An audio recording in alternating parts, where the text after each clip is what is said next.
Hello friends, welcome to my YouTube channel.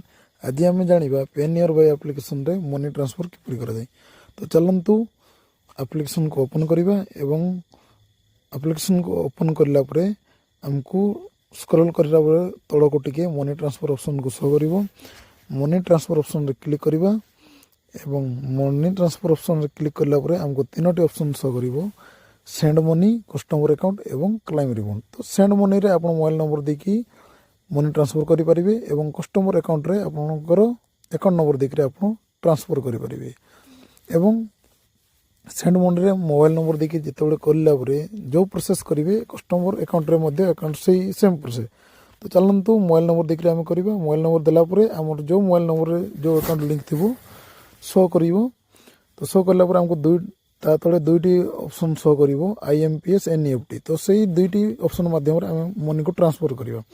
तो चलतु जी आप ट्रांसफर करने चाहते से अमाउंट को आम लिखी कन्फर्म NEFT माध्यम आम कन्फर्म मारिबा एवं NEFT रे चार्जेस 0 पड़े। दे सारापर आमको सेंड OTP रे क्लिक करार अच्छे। सेंड OTP क्लिक कलापर OTP आप देदेवे। OTP दे सारापर तले कन्फर्म बटन को शो कर कन्फर्म बटन को क्लिक करेंगे। आप